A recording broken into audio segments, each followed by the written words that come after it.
So, Bismillah ar-Rahman ar-Rahim. Okay. وقال أبو عطاء السندي. Okay, so let me just read the poem first.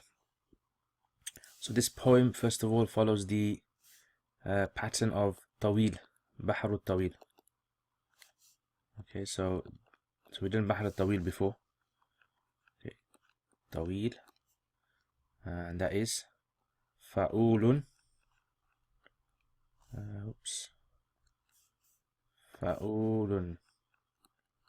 Mafa'ilun. Fa'ulun mafa'ilun. Okay, so it follows this pattern. So ذكرتك والخطي يخطر بيننا وقد نهلت منا المثقفة السمر هو السمر. So ذكرتك والخط يخطر بيننا وقد نهلت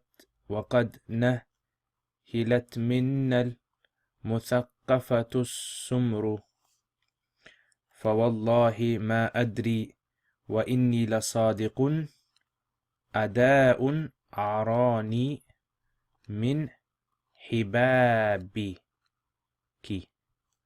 أم سحر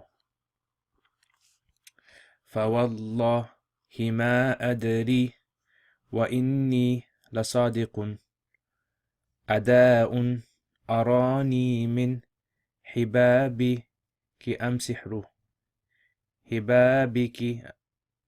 So أداء أراني من حبابك أم سحر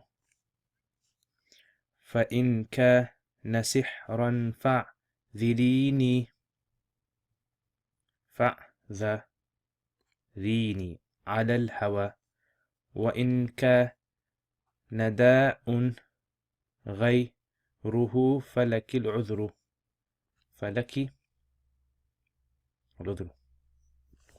Okay, rather it's supposed to be داء, just the خبر of كان داء غيره فلك العذر.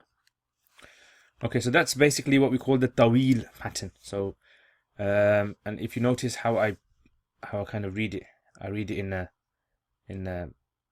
funny kind of tone, and that's deliberate. Yeah, there's just three lines of this one. Yeah, this poem's got 3 lines.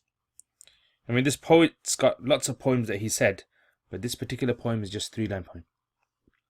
Yeah, so fa'ulun. Let me just show you how fa'ulun works. Yeah, some of you guys are asking.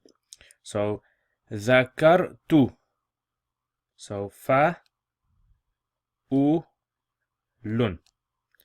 Okay, so that is represented by the fa. Ka, that kar is u. Kar u. The kar fa u. And tu is lun. Now notice in here the noon is cancelled out. So it's like saying zakartu. There was supposed to be something there, but it's cancelled out. And when you study rhythms, poetic rhythms, you'll study that some of these are cut out. So zakartu ki wal khatti, that's ma fa ka ki wal. So wal is ma fa, ki is ma fa, and e is khat. Those 2 words they khat, e, and then lun is d. Okay, lun is d, so it's 2 letters there. Okay, so fa'u lun, the noon is cut off. Ki wal khatti, and then ye. The ye there is fa, and then yakh is u, 2 letters, and lun is tu, and the noon is cut off. Again, the noon, they're doing the same thing there. So this is where the noon has been deleted. So it's like fa'ulu mafa'ilun, fa'ulu. And then ru is ma, fa bay is fa, baya bay, and then ilun, and then na, and it's like there's something missing there for the ya, and na is lun. Okay, so that's basically how it's broken down. So when you study Arabic rhythms or the meters of poetry, then you'll learn how and when certain letters can be omitted, certain can't be omitted. Okay, so that's basically a little bit. I thought I'd show you how this works. Anyway, let's get back to this then. So, قال أبو عطاء السندي. Abu Ata as-Sindi, this is a famous poet, this is. Okay, he was a famous poet because he was Sindhi originally. Originally he was from Sindh, and Sindh is known as the area after Persia. So imagine this is Saudi Arabia, and then you got India there, right? So the river Sindh, which goes through there, this was known as Sindh, the area. Yeah, it was a man that used to live there, was called Sindh, and there was Hind. And so the people that live around this area are called Sindhis, Sindhi. So when Islam spread up to Sindh, they started to come in the form of slaves originally. Some of them accepted Islam. So then Sindhi, Abu Ata Sindhi, he was a black slave, not black as in African black, but like Indian. So he was a black slave, originally brought, and then he accepted Islam at the hands of a tribe called Banu Asad, or Bani Asad. And one thing famous about Abu Ata Sindhi was he had a defect in his speech, a speech impediment. Yeah, so when he would pronounce things, he would pronounce things a bit differently. And plus, originally he was from Sindh, so that adds to it as well. Anyway, so he became a famous poet. He was a Islami poet. Islami. So he was in the early days in history. Okay, so imagine that was the Hijrah, 100, 200. Yeah, he was roughly around this area. Abu Ata as-Sindi. And his name was Aflah bin Yasar. Aflah bin Yasar. Okay, so he was this is a good example of a non-Arab, a non-Arab who became an expert in the Arabic language, and Arabs used to come to him to learn his poetry. Yeah, so this is an example of a non-Arab. So this is something for us as well. Most of us who are non-Arabs, we can excel in Arabic as well if we put our minds to it, inshallah. So Aflah bin Yasar, and he had an adopted child. Yeah, an adopted child who was his Rawi. Okay, now Rawi, when it comes to hadith, Rawi means a narrator. When it comes to poetry, it means the person who takes their poetry and then goes later on and organizes it and writes it all down, and is like is a kind of secretary on his behalf. Yeah, his secretary passes on his knowledge. So his adopted child was his Rawi. We call the Rawi. Okay, right. So that's a bit about him, Abu Ata Sindi. So anyway, this poem is about love. It's a romantic poem. Again, so he was in love with his beloved. Yeah, real name was Aflah bin Yasar. Yeah, Aflah bin Yasar, his real name was. So originally he was Sindhi though. Abu Ata is his nickname. Yeah, Abu Ata is a kunya. Okay, and Aflah is his real name.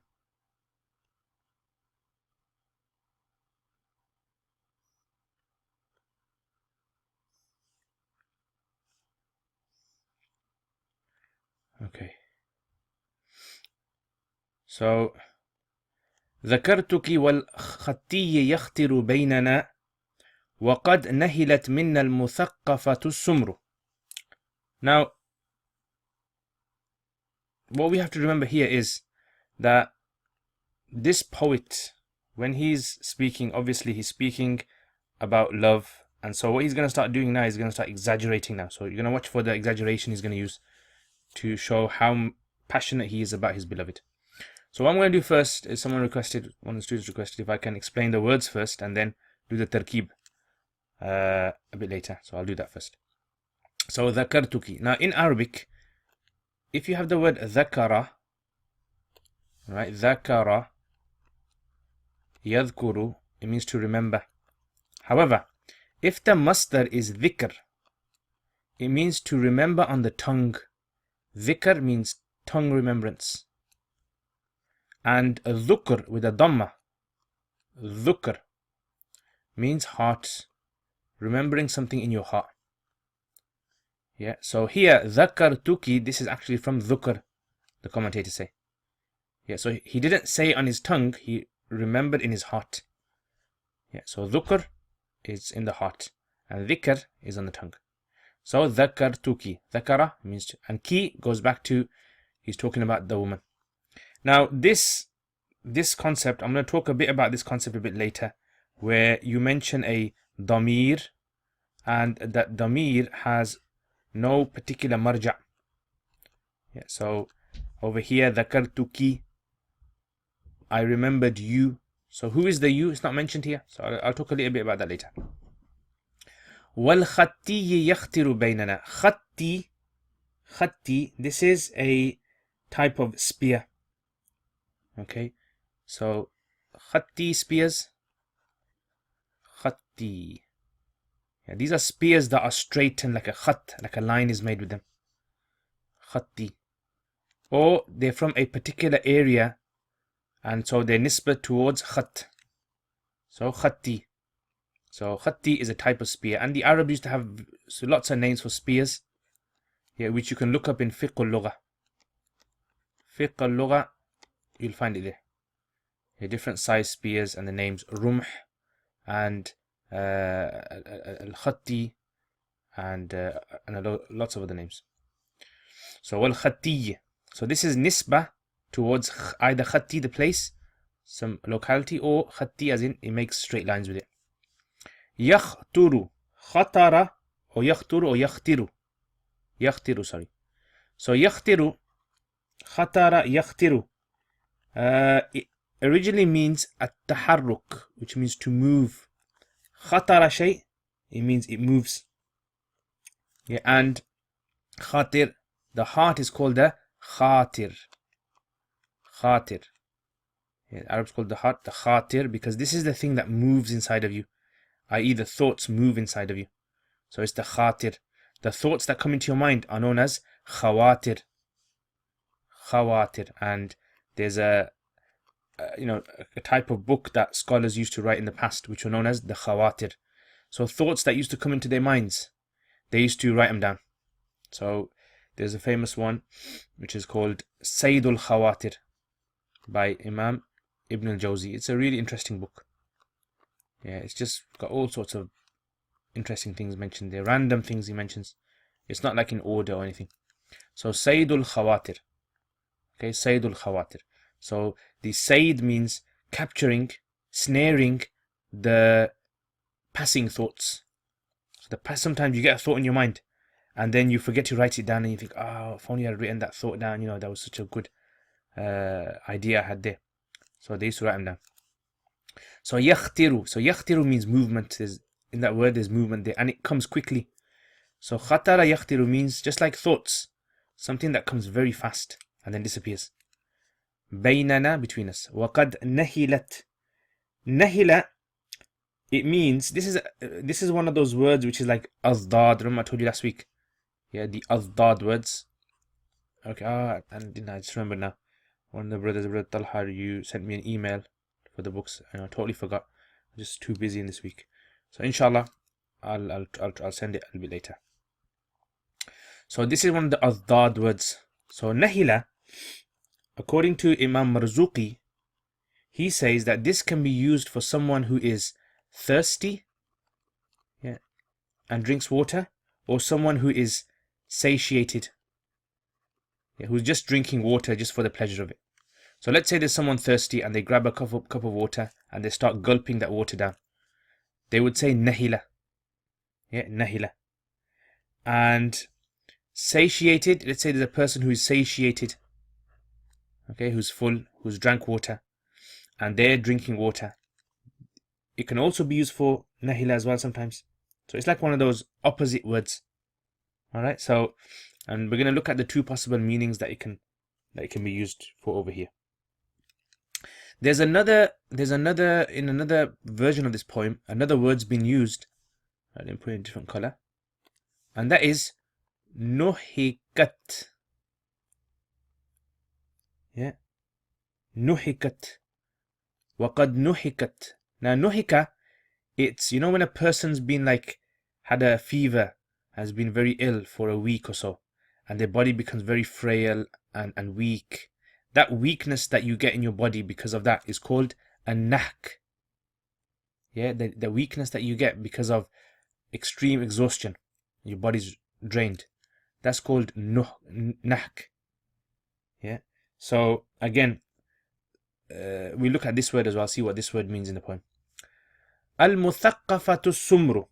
Now, muthaqqaf, again, these words, some of them come in the Quran. Yeah, so nahila doesn't come in the Quran. Yeah, nahl. But muthaqqaf does come in the Quran. Okay, so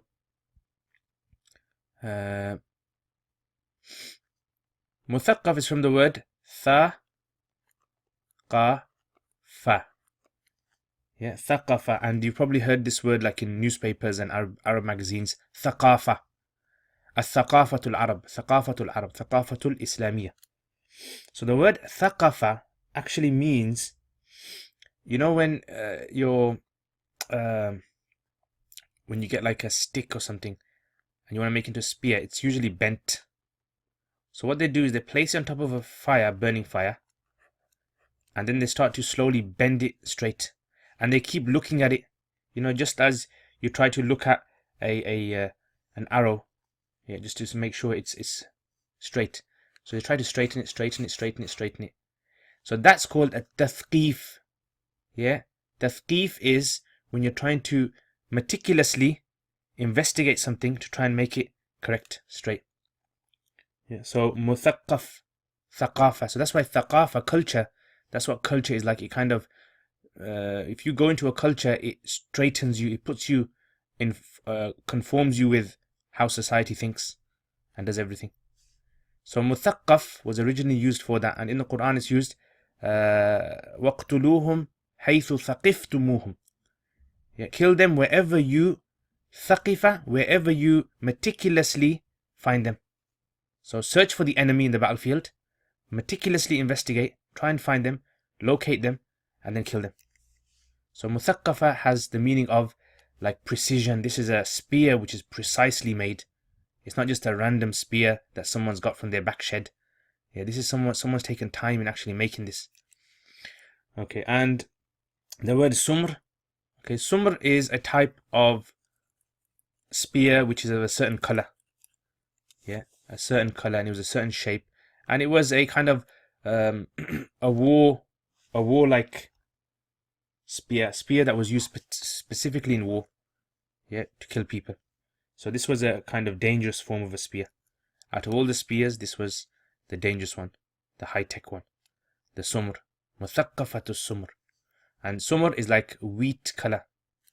Yeah, so it's a brownish, between brown and yellow. Okay, so it's a type of color and it's a form of a spear. Okay, so once that's done, now let's look at the tarkib now, and then we'll try to understand the meaning of it. So I need to rub this out.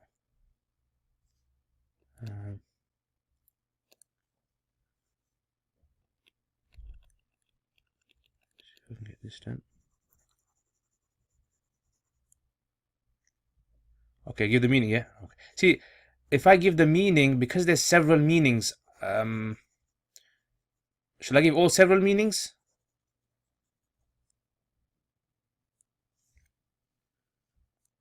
See, because what I want you guys to start getting used to is being able to see the meaning with the tarkib, because the tarkib kind of it keeps all the meanings within the limits of the Arabic language.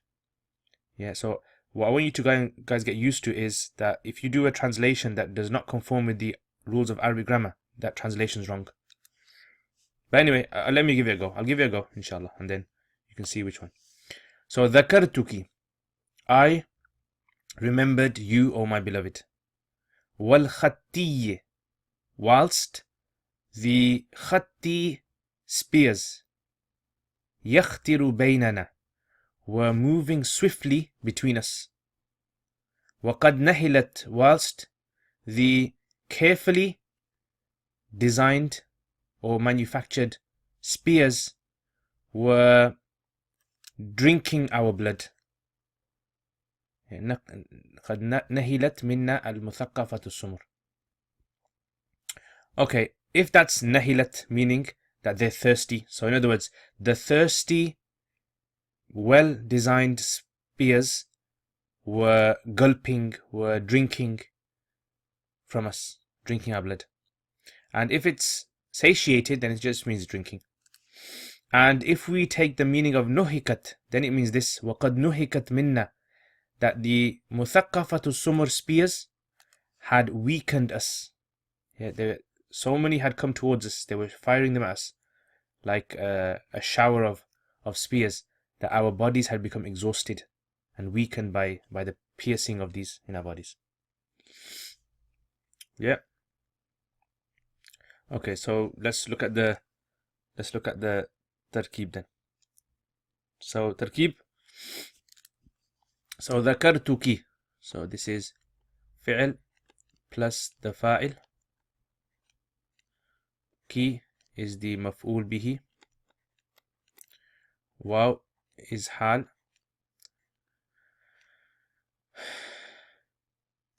Khattiyu. Okay, this is khattiyu. So ya and the there. So wal khattiyu, that's the mubtada. Yakhturu is fi'l plus fa'il. Yeah, so khatti seems to have the meaning of, you know, when the arrows, the spears are being thrown, the kind of straight line they come in. You're like a bullet when it's being shot, and it just, you know, shoots, fires, and it comes in a straight, perfect line. So it seems to be, that's what it's indicating towards. Trajectory, excellent.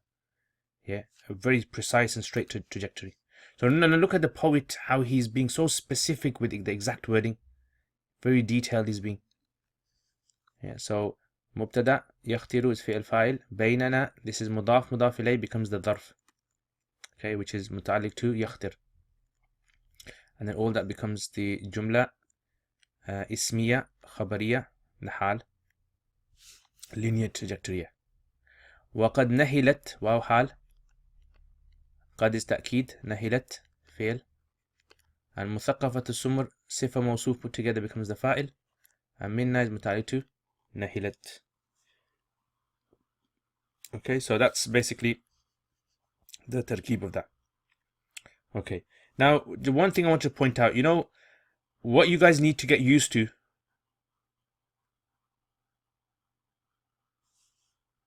وقد نهلت. Oh, sumr, this is plural, this is. Yeah, so this would be like, you know, if it's color, then it would be samra. Samra, like hamra, humur.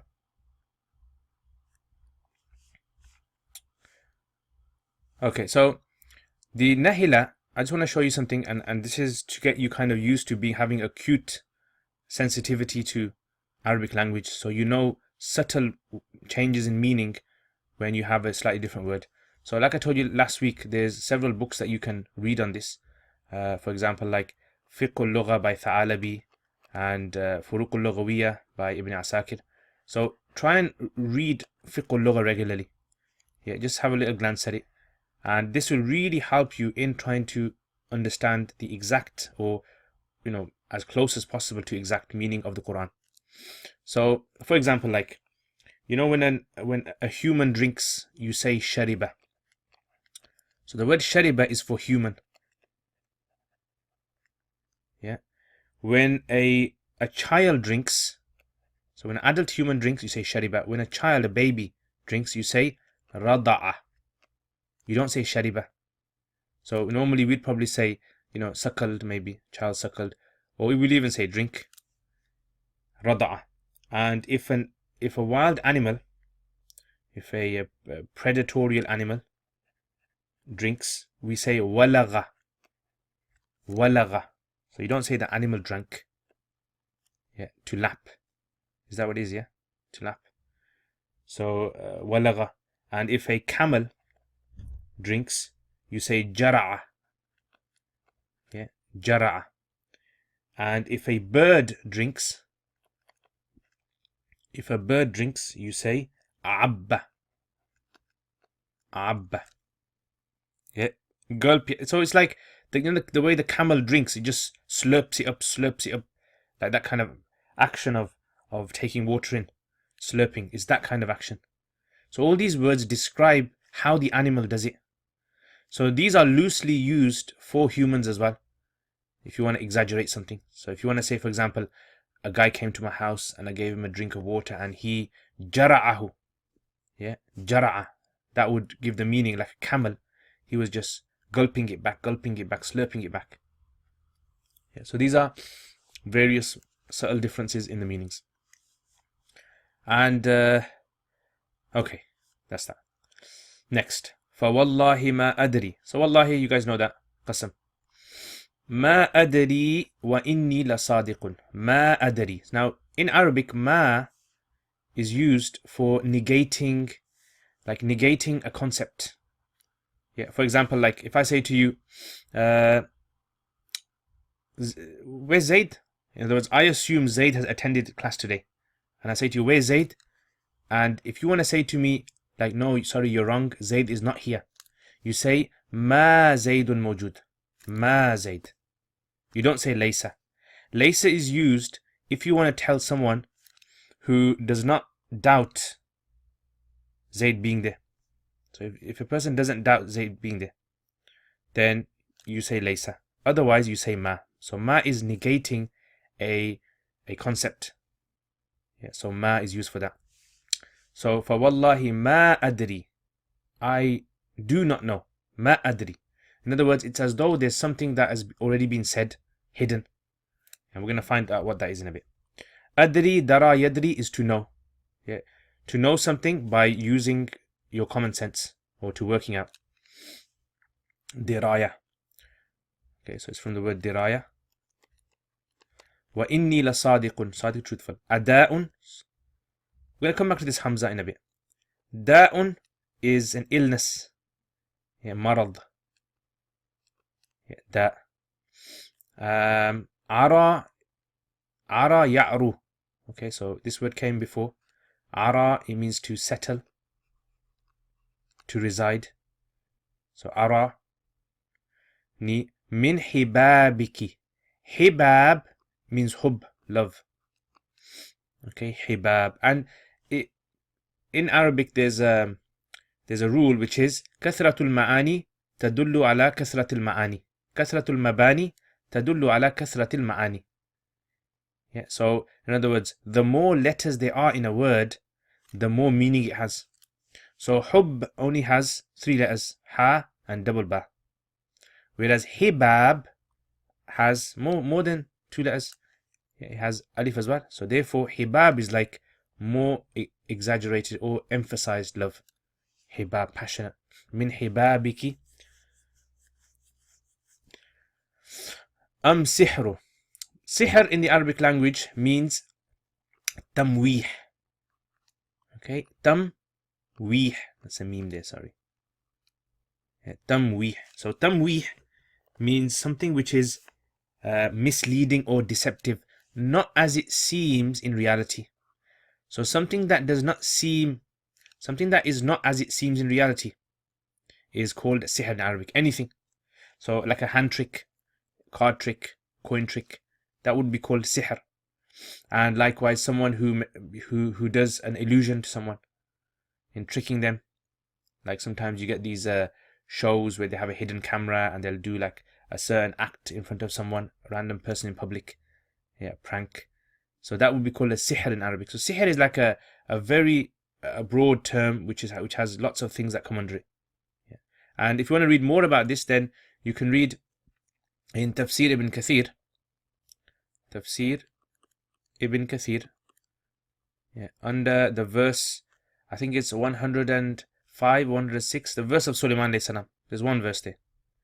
Yeah, and he mentions about 9 types of different sihr that the Arabs knew. Yeah, so sihr literally means that. So sihr means something which on the outside it seems one thing, but in reality it's something else. So this is tamweeh. Okay, something which is deceptive. Okay, so let's look at the translation then. Fa wallahi.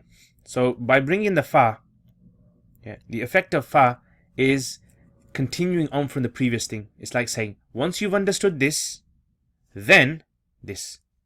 Yeah, that's the effect of fa.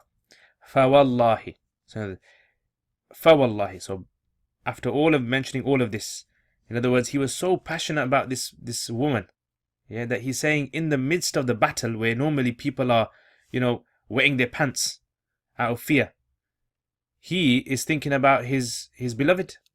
Yeah, arrows and spears and everything is being fired at him, and they're piercing his body, and he's being injured, and all through that he's still passionate, and it's like a anesthetic. The thoughts of his beloved have numbed all of his pain. So he says, fa wallahi. So obviously after that a person thinks, whoa, what kind of a person are you? So he says, fa wallahi. In other words, the reason for all of this is fa wallahi, by Allah, ma adri, I don't really know. In other words, you think I know, but ma, I don't know. Wa inni lasadiqun, and I am really truthful.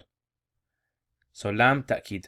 Ada'un arani, is it an illness that has befallen me? Min hibabiki, because of your love. In other words, because I love you so much, maybe that extreme love has made me ill. So sometimes when someone's emotions have reached such an extreme level, they're lovesick. It can literally make them ill.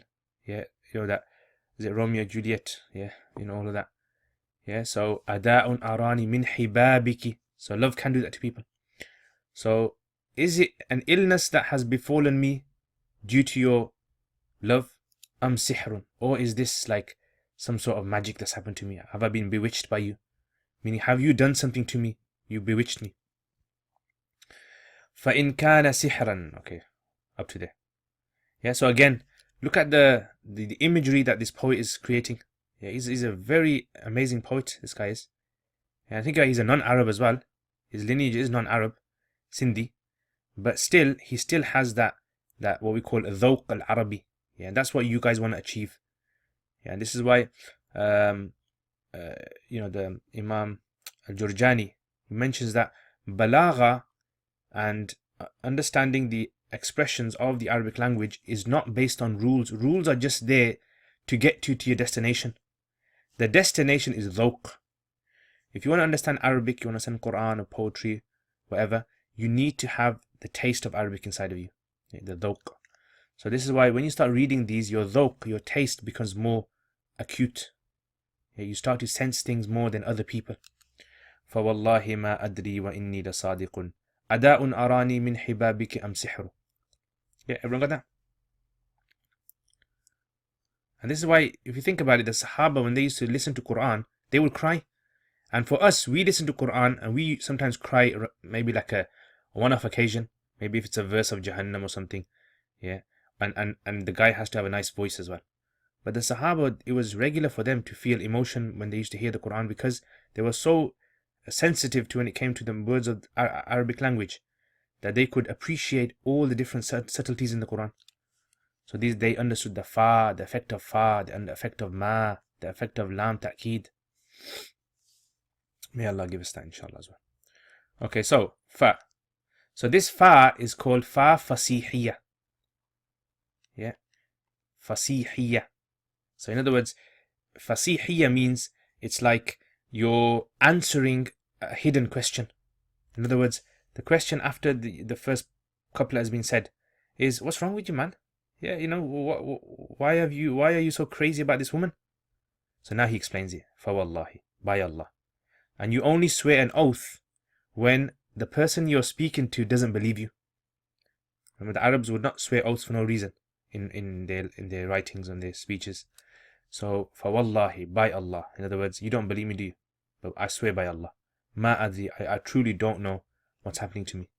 وَإِنِّي لَصَادِقٌ. So, waw is qasam. The word Allah. This is the maqsam alayhi. It's called the maqsam alayhi. Yeah, فَوَاللَّهِ.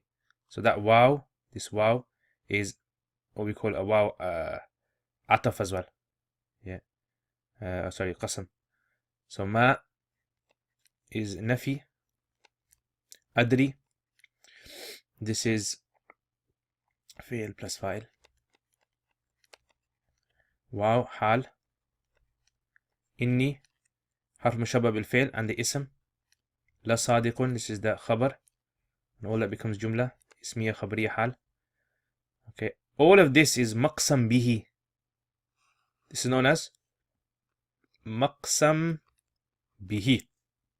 So when you swear an oath, the thing you swear by is called the maqsam alayhi. And the reason why you've sworn the oath, yeah, is all of that.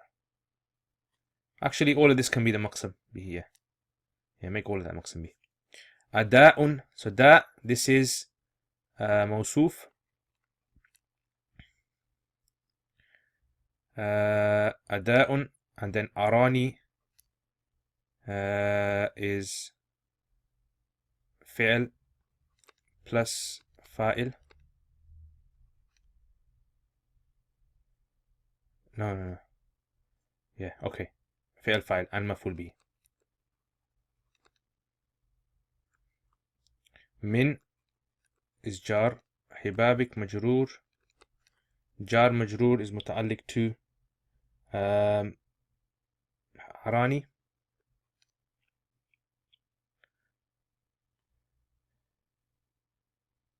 No, actually, you know what? That won't make sense.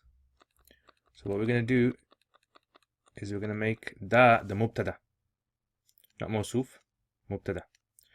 Yeah, and I'll explain why. So da is mubtada, and then arani min hibabik, fi'l fa'il maf'ul bihi jar majroor muta'alliq to arani. All of that becomes the khabar. Okay. And this is ataf, and this is the ma'tuf. Okay, and there hidden you have sihrun arani. Arani is the khabar, which is mahdhuf. So in Arabic you can do that. Yeah, so you have the, like if I say something like this. If I say Zaydun ja'a wa Amr.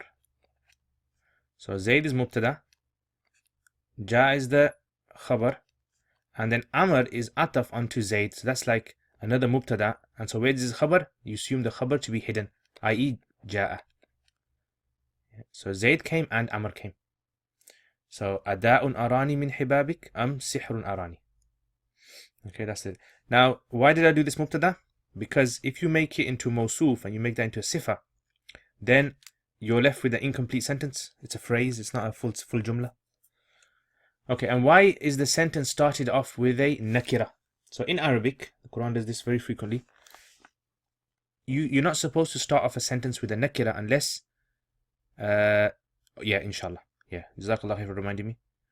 So you can't start a sentence off with a nakira unless there's a purpose behind it. Okay, so for example, like in the Quran, Allah says, Waylun likulli humazatin. So it starts off with Waylun because this is dua. And this is like something really, really bad. As in backbiting people. Yeah, criticizing people is wrong. So Allah says, Wayl, woe be to those who criticize people with their eyes and indications. Wayl. So that's one. Or you can bring a nakira if it's something really big. Like if I say, Kalbun jara khalfi. Yeah. A dog chased me. Like, not just any old dog. Not like, you know, Lassie. Yeah, a proper dog chased me. Kalbun jara khalfi. A dog ran after me. So in other words here, this is as though it's like عظيم. كلب عظيم مخوف. A really big dog. Yeah, كلب عظيم. So here, like Allah says in the Quran, كتاب أنزلناه إليك. A book we have sent down to you. In other words, an amazing book. So أداء أراني من حبابك أم سحر. Yeah, everyone got that? Okay, let's go down then. Ya Allah. Okay, so فإن كان سحرا. Yeah, فا تفريئية. This is called فا تفريء. Yeah, in other words, when you say to someone, like you're saying something to someone, and then like, you break down your argument to someone. Yeah, you say to someone, oh, where should we go this evening to eat? And you go, and someone says, okay, well, if you're interested in Arab food, then let's go here. And if you're interested in Pakistani food, then let's go here. If you're interested in Bengali food, let's go here. Oh yeah, you're right. See, I forgot. Jazakallah khair. Okay, we'll stop there. Shortly a break, inshallah, and then we'll continue after that. So this is called fa tafri'. Okay, like I said, tafri' means to expand on something. Yeah. So in other words, if you mention, let's say you mention several things, like if you say, this shop sells biryani, it sells roast chicken, it sells vegetables. So you say, if you want to eat this, then eat biryani. If you feel like this, then do this. This is called fa tafri'iyah, when you want to go and expand upon something. Yeah, so extend on something, expand upon something. Okay, so in kana sihran fa'dharini 'ala al-hawa. Now in balagha you call this laf wa nashr. Yeah, laf means to fold something, and nashr means to unfold it. Yeah, so if I say to you, I study Arabic and Quran. So then you want to expand. Quran I study on Mondays, and Arabic I study on Tuesdays. This is called laf and nashr. So you've folded something away, then you've slowly opened it. Okay, so فَإِن كَانَ سِحْرًا. So in kana sihran. We don't say it. فَأْذِرِينِ. The word فَأْذِرِي is come from the word udhr, yeah, which means excuse. Yeah, so, or it means something which is difficult. Adhar is like the area between, a person's beard and between their ears. It's called the idhar, where it's difficult to get to. So udhr comes from that, where you're pardoning someone for some difficulty. So in Arabic, if you want to say, I seek your pardon, you say, i'tadhara ya'tadhiru. Yeah, i'tadhartu ilayka. I'tadhartu. I seek your pardon. And if you want to say, I have pardoned you, I have accepted your pardon, you say adhara. Adhartuka. So here, fa'dharini. So he's talking to his beloved. So fa'dharini. So in other words, please accept my apology. Fa'dharini ala al-hawa. Hawa, this is a word which in the Arabic language, if it comes from this bab, hawa yahwi. Like I said, I think I mentioned this word last week. Hawa yahwi, it means to drop, yeah, into a pit. And hawiya yahwa means to be passionately in love with someone. Hawiya yahwa. Okay, so yahwa, it means to pass. So there's a link between the two. Like a person's fallen in love with someone and now is just going down and down into an abyss of love. So hawiya yahwa. So hawa is used for that kind of love where a person's like not really in control anymore now. They're just going with the current, the waves of love. Okay. إن كان داء غيره فلك الأذر. So what does this part mean now? So in other words, in kana sihran, meaning that if it's magic, if it's, some sort of a trickery, fa'dhirini al-hawa, then accept my apology for being in love with you. Because in them days, people used to do like magic. They used to do this kind of trickery to make someone fall in love with someone else. Yeah, it used to be known as tiwala. Yeah, so tiwala was a form of a charm they used to do. So they would make this kind of charm and they would tie it on someone or in a certain place, and that would make someone fall in love with you. So he's saying, in kana sihran, if this is some magic that you've done on me, then it's not my fault. Then please accept my apology. Fa'dharini al-hawa. Fa'dharini al-hawa, meaning fa'dharini in the state of love. That this love that I'm in, please just let me go. Let me live like this. Wa in kana da'an, if however this is an illness, in other words, this what I'm suffering at the moment, if it's truly an illness that I've got, because I've loved you and now I've fallen into this illness, غيره, da'an غيره, who goes back to the sihr. If it's an illness, not magic, فَلَكِ الْأُذْرُ, then it's not your fault, it's my fault. Yeah, then the excuse is for you. I accept your excuse. So you don't have to speak to me again. Okay, so that's basically what he's saying there. So let's look at the tarkib of it then. And this gives you an insight as well into how the Arabs used to perceive love as well. As they used to perceive love with regards to the cause of love. So if the cause of love is the woman, if she bewitched and she flirted with him and she caused him to fall in love with her, yeah, then it's her fault. And if, however, it's some other reason, he's just fallen in love with her and she had nothing to do with it, then it's his fault and you shouldn't have done that. Okay, so this is what we call shart. Shart. Okay, kana, this is fi'l naqis, and the ism, so the fi'l plus the ism inside of here. And sihran is the khabar, and all of that becomes the shart, and fa'dhirini al-hawa is the jaza. This is amr, fi'l, plus fa'il, plus the maf'ul bihi, ni. And then al-hawa, this is muta'alliq to, either it's muta'alliq to thabitan, and it goes back to the guy, whilst I am upon love, in other words, whilst I'm floating on love or trapped on love. Or al-hawa is muta'alliq to i'dhiri, in other words, the reason why you're going to excuse me is to do with the love. Okay, so al-hawa jar majroor, and that becomes all the jaza, like I said, jaza. And wa in kana da'an ghayrahu, so the same as before, in kana da'an ghayrahu, this is sifa mawsuf. Sifa mawsuf.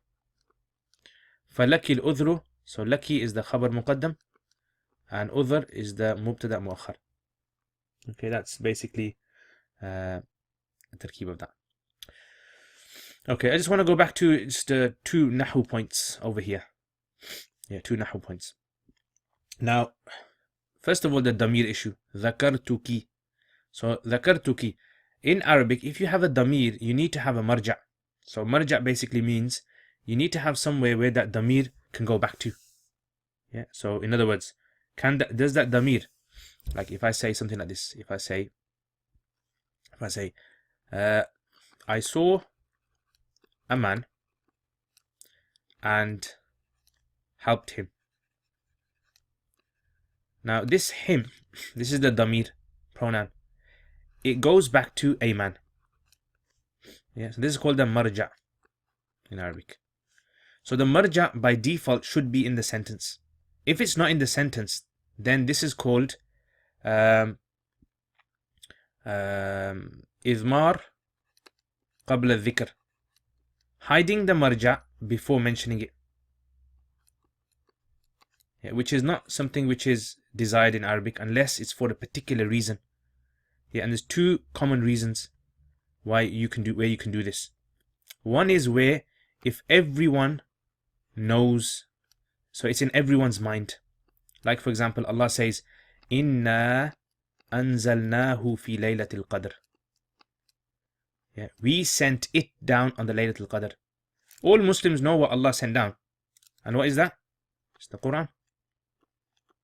Yeah, so that's fine because it's in the minds of everyone. Okay, anzalnahu fi laylatil qadr. Or for example, like that's one reason everyone knows. Number two is that the person that you're speaking to, they know what you're talking about. Okay, so the person that you're speaking to, it's common to them. So like if you're talking to a Muslim and you say, you know, he has given us, he's given us all ni'mas. He's given us all ni'mas, favors. So because you're speaking to a Muslim, the Muslim knows that you refer to Allah. So these are when it's allowed. Otherwise, besides this, it's not really allowed in Arabic. It's something that's looked down upon. So here, the poet, as though by saying this poem, it's as though he's saying to the woman, he's speaking to her, ذكرتك. Yeah, so because he's speaking to her, they both know who they're talking about. So that's why you don't need a marja here. If you're speaking to a second person, you don't need a marja.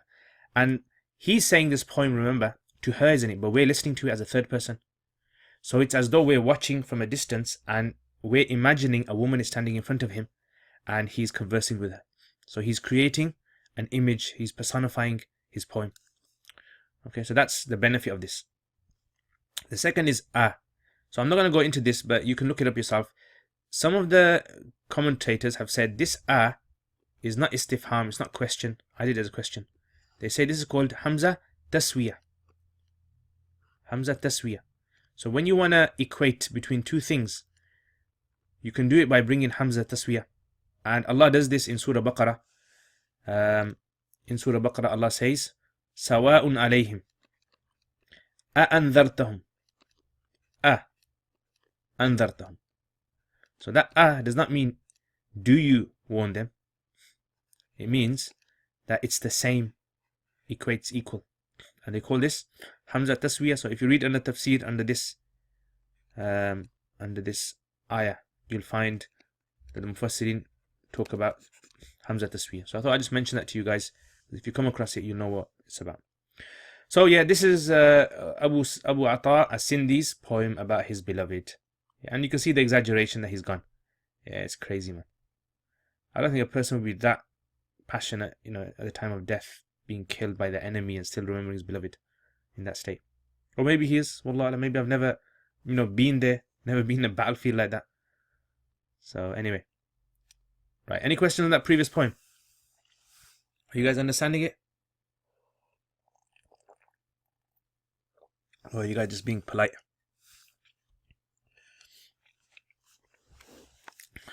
Okay, I know sometimes I go a bit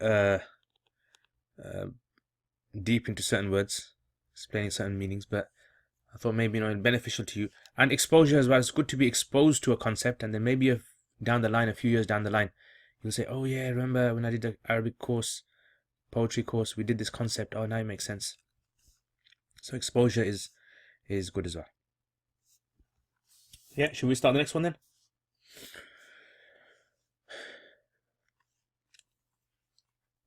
Okay, so next. So قال سعد بن ناشب. Sa'd ibn Nashib. This guy here. This guy is the criminal of criminals. Okay, so if it's magic, then pardon me for passion. And if it's a disease other than it, then you're excused. Excellent. Brilliant. Yeah. If you can maybe whenever you get chance to start translating from the beginning that we've done, show it to me, inshallah. And it'll help you and help me as well later on. If you want to compile something, or maybe even write up a short translation of the poems as well. Okay, so قال سعد بن ناشب. Sa'd ibn Nashib, this guy is an Islamic poet, Islami, شاعر إسلامي. Yeah, so he was in the early years of Islam. But this guy is a criminal. Yeah, this guy is they call him Fattak. Yeah, Fattak. Fattaka, it means to tear things apart. He breaks rules. He's a rule breaker. He's a Fattak, he is. Yeah, and he's from the tribe of Banu Ambar. Yeah, remember in the beginning we said that first poem that we done, Banu Ambar. He's from that tribe. And he is extremely evil. Yeah, he's like the worst criminal that you want to come across. And he actually, after, we talked about between the tribe of Bakr and between the tribe of Banu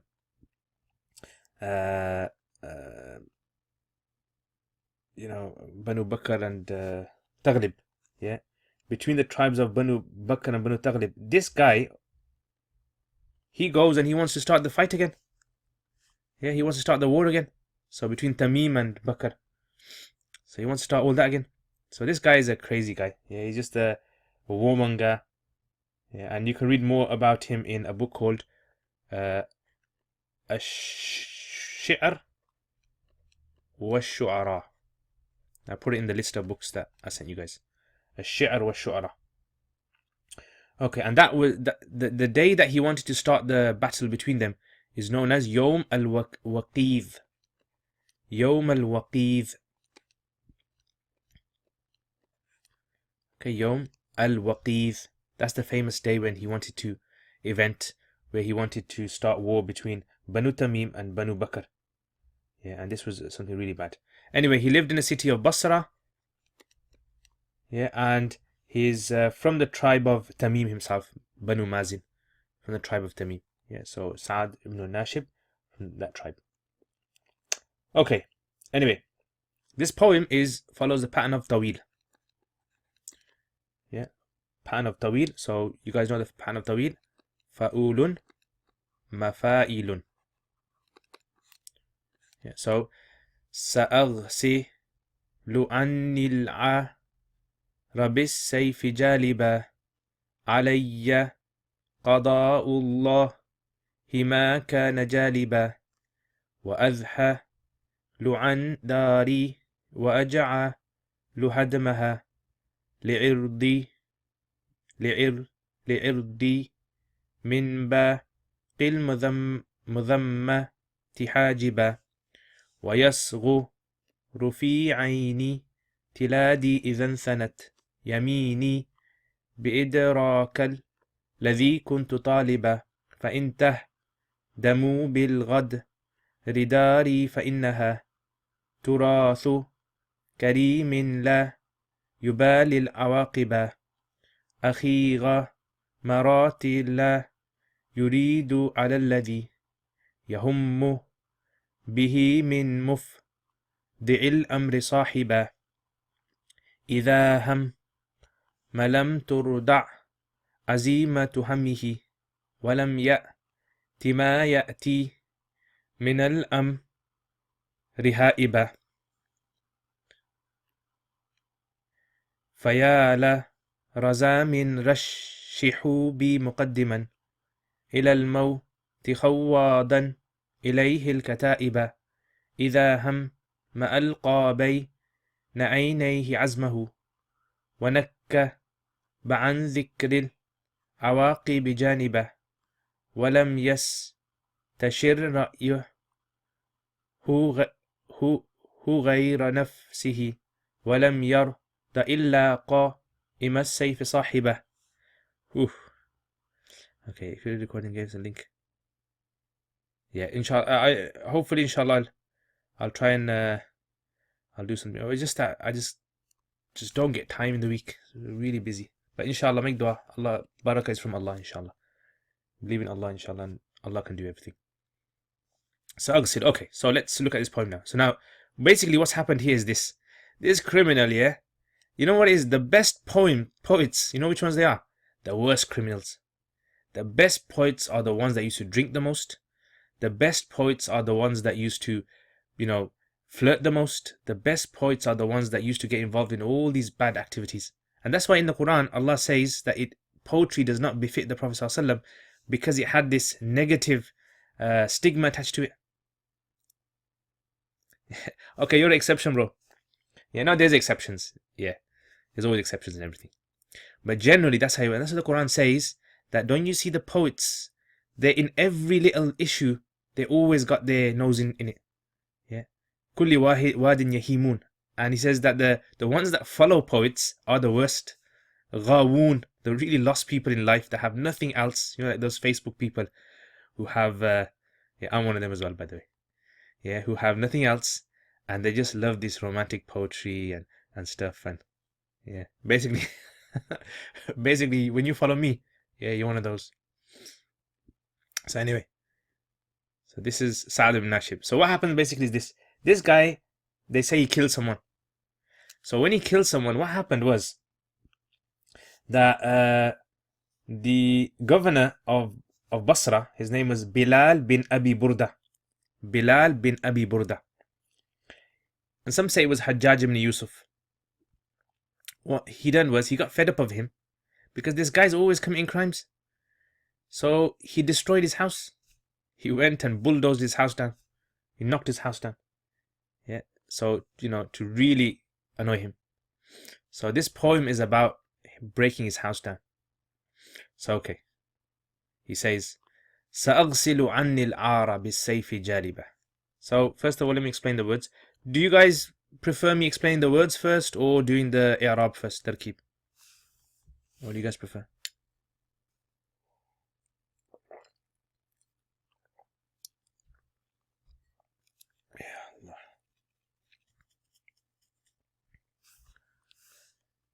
Okay, excellent. I'll do that. Right, so سأغسل. So you know what سأغسل means, yeah? Now, seen in Arabic is used for something that's going to happen very quickly. Sofa is used for in the future, but it might take a long time. But seen is generally used for happening swiftly, like very soon this will happen. Yeah, so soon, very, very soon, like immediately. غسل means to wash. Anil ar. Ar means a defect. Yeah, fault, a flaw. Al ar. Bisayf is safe sword. Jaliban, it means to attract. Yeah. Jalaba shay, it means to attract something. Qada. Now the word qada in the Arabic language, this actually means to complete something or to be finished from something. Yeah, to complete. Al-itmam or al-faragh minhu. Yeah. So complete or to finish. So in Arabic they say like إذا قضيت الصلاة فانتشروا في الأرض. When salat has been completed, when Jummah salat is done and you finish from it, then go and travel in the land and seek your sustenance. Yeah, so qada. And it's been used when Islam came, it was used for the decree of Allah, the qada of Allah. So when Allah decrees something to happen in the universe, that's called the qada because it's like the universal complete blueprint of what's going to happen. Yeah, so the qada is the application or the execution of the taqdeer of Allah. Okay, so this is the qada. And qada has the meaning of something that is absolutely definite. Yeah, it's 100% going to happen. وَقَضَى رَبُّكَ. Allah has definitely ordained for this to happen. Okay, so qada. Right, so qada'ullahi ma kana jaliban. Now, let me explain this. So this it's got a bit of an Arabic expression in there which I have to talk about. So I will very soon wash away from me the ar, the stigma or the defect or the flaw, bisayf, with the sword. Jaliban alayya qada'ullahi ma kana jaliban. Now because there's two tarkibs that we can do over here. There's two possible meanings that we can have here as well. So in other words, I'm gonna go, and because you knocked down my house, and you've attached this bad image to me, you've destroyed my reputation in the community. You know what I'm gonna do? I'm going to take my sword and I'm going to use my sword to wash this away. So in other words, you don't wash with swords normally, you wash with water. So this is majaz. In other words, I'm going to start killing now. Yeah, you done this to my house and you see what I'm going to do now. And I don't care about the consequences because jaliban alayya qada'ullahi ma kana jaliban. Whatever Allah's decree has attracted for me, meaning whatever Allah's decree has ordained for me, I'm going to let that happen. Whatever. And you only say this kind of a statement when you're not going to turn back. Yeah, so let's say, for example, someone has really vexed you, and you say, right, that's it, I've had enough. Right, well, I don't care what happens, what the police do, I don't care what happens to me, where I go after this, I'm going to sort you out. That's what he's basically saying. Jaliban alayya qada. And to use the qada of Allah, that's like the last thing that you say, because the qada of Allah is overriding over all decrees in the entire universe. So whatever Allah's decree has decreed for me, I'm going to let that happen, and I'm going to use my sword to fix the wrongs that you guys have done. Yeah, so that's basically what he's saying. So if you can understand that, then that's the first translation of it. Yeah, ar, shame can be as well. From me with the sword, I will wash shame from me with the sword, bringing on God's decree over me, whatever it will be. Yeah, excellent, brilliant. Yeah, jaliban alayya qada'ullahi ma kana jaliban. So now let me just explain the tarkeeb, so then I can explain the other part as well. So sa'agsilu, this is fi'l plus fa'il. Anni, this is muta'alliq to sa'agsil. Al-ar is maf'ul bihi. And then bis-sayfi, jar majroor. And this is muta'alliq to sa'agsil. Jaliban. So jaliban. This is actually muqaddam, okay? This is muqaddam. Yeah. So this is muqaddam. And this is the hal, right? And qada'ullah, if you make it dhamma, this becomes the fa'il of the ism fa'il. Jalaba qada'ullahi alayya. Whatever the qada' of Allah, it decrees for me, or it attracts. In other words, if I kill someone, that's going to attract the decree of Allah, which is for, me to go prison or for my life to be taken. So jaliban alayya qada'ullah.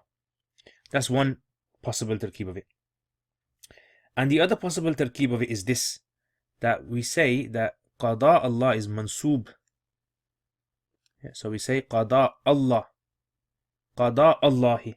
So if it's qada' Allahi, then in that case it means jaliban alayya. All of this becomes the fa'il of jaliban. Ma, mawsul, kana, fi'l naqis, jaliban is the khabar. All that becomes the fa'il. So in other words, whatever is going to be attracted, ma kana jaliban alayya, over me, with regards to the qada of Allah. Okay, so jaliban, ma kana jaliban. Now you say this kind of a statement if you want to magnify something, yeah, talk about the greatness of something. So like in the Quran, Allah says, wa awha ila abdihi ma awha. Yeah, awha ila abdihi ma awha.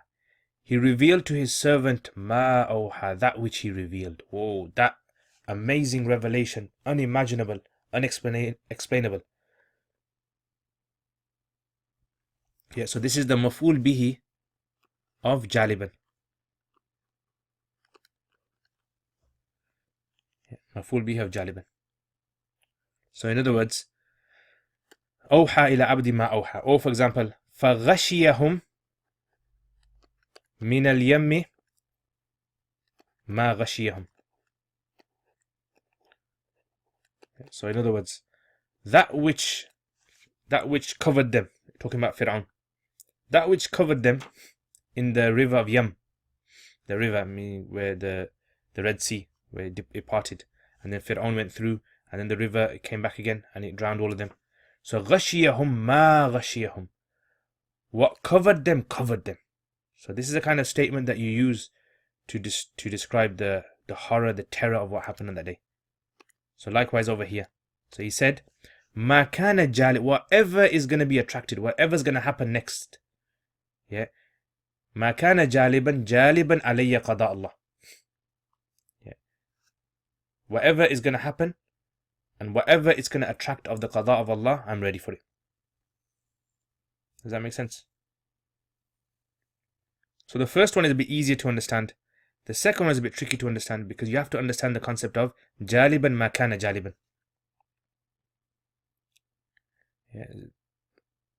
So okay, so that's basically what he's saying there. So he's saying, I'm going to wash away the R, the fault, the defect, the shame with my sword. Using my sword, in other words, I'm going to go and start bloodshedding, killing people. Jaliban, and I don't care what's going to happen to me. Whatever is going to be decreed, whatever it's going to attract of the decree of Allah, I'm ready for it. So whatever consequences are going to be as a result of my actions, of the decree of Allah, I'm ready for it. So the second one is more emphatic. Yeah, that would be more, there'd be more balagha points in there. More emphasis. Okay, next. Yeah, everyone understand that?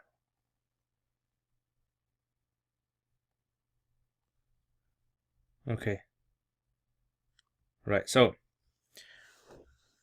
وَأَذْهَلُ عَنْ دَارِي وَأَجْعَلُ حَدْمَهَا. So أذهل, ذهول in Arabic means a form of forgetfulness.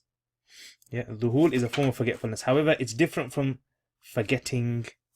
Yeah, it's different from forgetting. Adhal, dhuhul can mean two things. It can mean, you know, when you forget something, but it's in the back of your mind, it's on your tongue. That's called dhuhul. That's not nisyan. Yeah, dhahala shay. So it's in your mind, but you just can't put your finger on it. And the other meaning is this: leaving something deliberately forgetfully. Mutanasiyan, they call it. Yeah, leaving something deliberately. So deliberately forgetting something. Pretending to forget something. Yeah, pretending to forget something. Azha duhul. Okay, hadam means absolute destruction. Not like delete. You haven't forgotten it, but you made it as though it's forgotten. Yeah, so you haven't really deleted it, but you pretended as though it's forgotten. Ird. Yeah, ird means honor, respect. Okay, ird. So the ird of a person is considered their honor, their respect. Ma min baqil madhammati. Madhamma is the dispraise, yeah, or shame, or anything which gives a person a bad name. Yeah, this is called the madhamma. It's from the word dham, which means to dispraise something. Hajiban. Hajib, it means like hijab, a veil, a barrier. Okay, so let's look at the translation. Azhalu. So he said after this, right, you knocked my house down, I'm going to start taking the sword and I'm going to start killing, and I don't care what happens to me tomorrow. Wa azhalu an dari, and I'm going to deliberately forget about what's happened to my house. In other words, I won't hold it in my heart. Yeah. Wa aj'alu hadmaha, and I'm going to make the destruction of my house, because remember we said Bilal, he destroyed his house. And I'm going to make the destruction of my house. Now, this is the maful bihi, okay? I'm going to make the destruction of my house a hajib, a veil, a barrier, li'irdi. Li'irdi. So I'm going to make it a veil, a barrier for my honor, for my respect. From what? Min baqi al-madhammati. Min baqi al-madhammati, for the rest of my flaws. So for the rest of the bad things that I've done, the destruction of my house is going to be like a barrier. So people will see that destruction and forget all about the other bad things I've done. Yeah, so basically he's saying, in my house, you can knock it down. I won't take revenge for my house, because I want people to see that you destroyed my house, and I'm going to use this to keep my name, to keep my honor. Because people will say, how come they destroyed his house? And then they'll forget all about the other bad things that I've done. So he knows he's done bad things, baqil madhammati, but he's just saying that the house is going to be used as a way of, you know, making them forget about the other crimes that he's committed. So adhalu, this is the fi'l plus fa'il, and his jar, dari is majroor, muta'alliq to adhal, waw is ataf, or yeah, you can make it ataf or you can make it isti'naf if you like. Fi'l plus fa'il, and hadmaha is mudaf mudaf ilayh, becomes the maf'ul bihi. The maf'ul bihi awwal. Okay, مفعول به أول. And حاجبا is that مفعول به ثاني.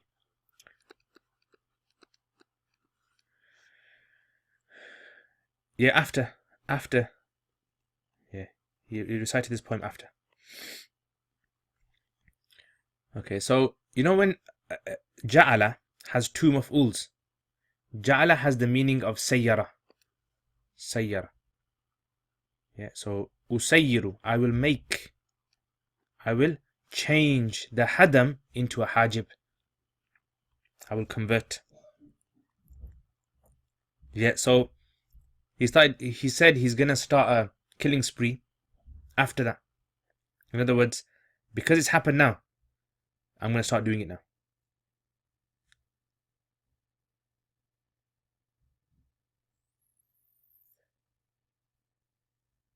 Does that make sense? So the house has been destroyed. Yeah, he is now really angry. He wants to go on a killing spree, and now he's gonna make this destruction of his house. He's gonna use it as a way of trying to, give himself a good name. Yeah, because you see, what you have to understand, it's a good question there. What you have to understand is the Arabs, if you, for example, like destroyed someone's property, or if you destroyed someone's honor, in Arab society, that gives you a license to go and kill. Yeah, because that's the kind of mentality, tribal mentality is. If someone comes and destroys your house, they have no right to do that. And if they do that, then if you were to go and start killing other people, then people won't blame you for it. Yeah. So again, that's why it's important to understand Arab society, how it works, mentality. So he's got this kind of crazy, tribalistic mentality. So anyway, okay, I can turn a blind eye to my house and make its destruction a protection for my honor from the remaining stain of pure. Excellent, brilliant, nicely put it. Okay, so وأذهل عن داري وأجعل حدم لأرضي من باقي المذمة حاجبا. So حاجبا is the مفعول ثاني, and like I said, جعل, if it has two مفعوls, it has the meaning of سيارة. So that's why in the Quran, if you look at this verse in the Quran, وما جعلنا القبلة, this is Surah Baqarah, وما جعلنا القبلة التي كنت عليها.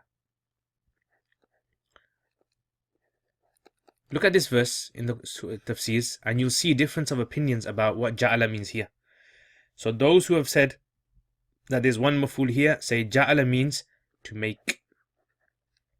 And those who said that there's two maf'uls here, they say ja'ala here means to change. Yeah, so in the tafsirs they'll talk about this ja'ala issue, and I don't want to spend too much time on it. Yeah, so you can look at that. Okay, so li'irdi, again li'irdi, this is jar majroor, and it's muta'alliq to hajiban. Yeah, so li'irdi jar majroor, and it's muta'alliq to hajiban. Hajiban is ism fa'il, so it can be made like that. Okay, and min baqil madhammati, again jar majroor mudaf mudaf ilay, mudaf mudaf ilay. This becomes muta'alliq to hajiban as well. Yeah, so hajiban li'irdi min baqil madhammati. Yeah, so the word hajib has been delayed in this sentence. And again he's creating imagery here, the concept of washing away shame with the sword. People don't wash with a sword, so you know that he's trying to combine cleansing with a sword. And that was the Arab society. That's how they used to see that you can use your sword, weapons, to cleanse your society, which is not always a good thing to do. Only certain times can it be done Islamically, but that's the kind of mentality that they had.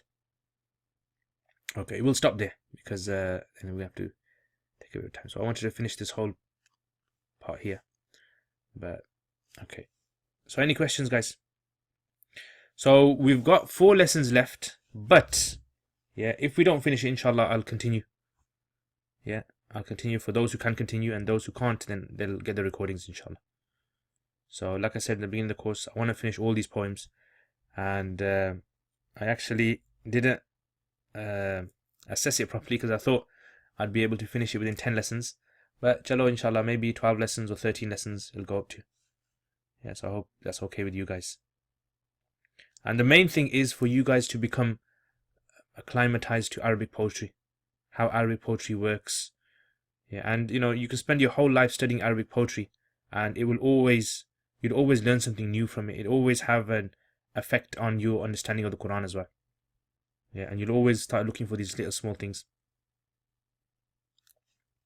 Yeah, I know. I did plan to have 10. You see, the idea was just to do 10 and then stop, and wherever I reach, in the notes, that's it. Stop there, and I won't do the rest.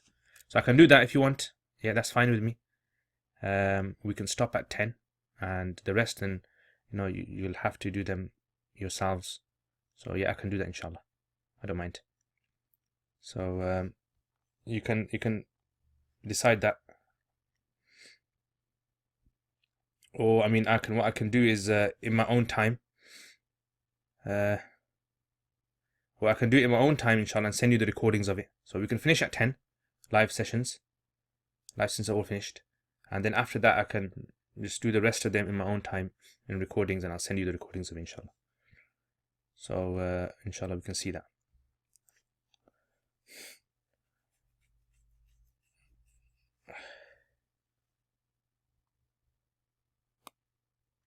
Yeah, see, in my mind I did have an idea of what, but sometimes when there's questions, the questions make me stop, and then I have to explain certain things, ideas. So that's the issue. So sometimes you get students who don't ask a question. Sometimes you get students who are really interested, and I don't like not answering their questions as well. I like to answer every student's question. So yeah, I mean, that's possible. Yeah, possible. We can, inshallah, I can look into that, inshallah. Jazakallah khair, guys, for that. And inshallah, hopefully see you guys next lesson, inshallah.